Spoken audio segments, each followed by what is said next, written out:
So for part 3 of runner's maintenance, we're going to go over a few key structures here.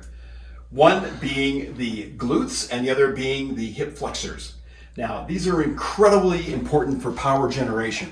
So our focus on video 3 is the hips. Mickey, can I get you to lie on your side, please?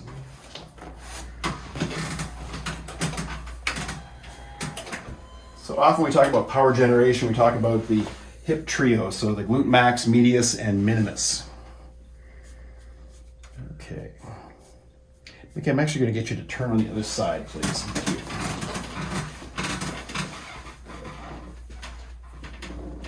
So by changing our vector, we'll be able to access all 3 of these areas. Are you okay? Yep. So we'll just kind of work our way through here a little bit. So the glutes are instrumental for hip stability and for power generation. So if I just change the vector going up this way a little bit. Okay, you feel that a bit, don't you? Yeah. Okay. But the key factor here to get this to release correctly is going to be the leg. Is moving the leg through different ranges of motion. Getting a little bit of circumduction in there. I don't know if I dare ask you if you're okay. Good.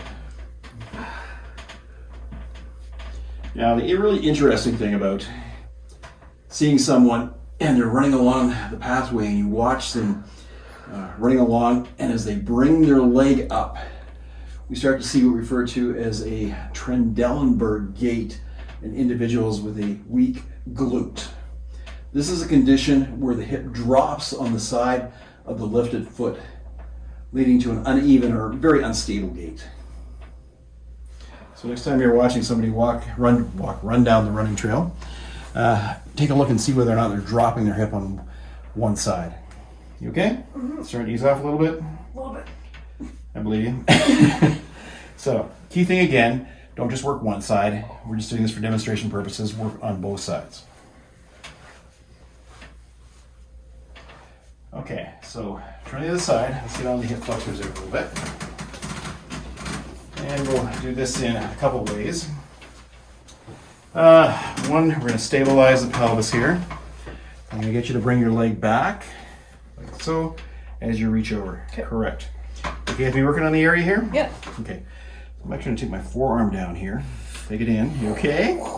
Not too deep. Okay, we got that ninja reflex there again. Okay, leg back. Now bring that top leg back a bit. And this one back a little bit. There we go. You okay? Yes. And back. So just for demonstration purposes, I'm going to get on here like this. Bring it back.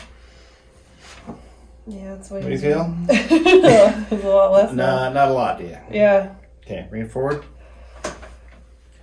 Okay, bring this here. Bring it back. Good. And I'm not pushing that deep either. No. Feel that quite a bit more? Yeah, they're stuck together. Totally different. Yeah. Totally different.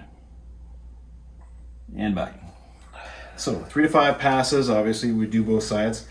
But I'll get you to line your back here. I just want to show you another technique we can use. Lower the edge here a bit. Good.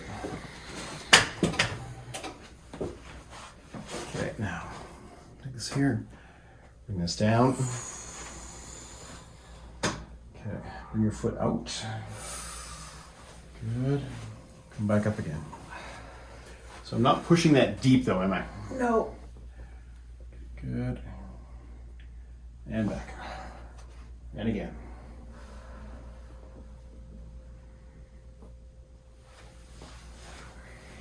And down. Good. So let's come back to center for a sec here. One thing I want to mention too is it's not just a matter of the soft tissue. We also have to check the joints to see how things are moving. Do you mind if I actually just palpate in the area here? So I get in there and actually just check for glide, SI joints. I feel okay? Mm-hmm. Okay. I also might get up and see if there's any kind of a restriction in the joint itself. And if there is, then I would actually mobilize the joint. So I'd be looking through the SI joints, posterior, even the lumbar spine, facet joints.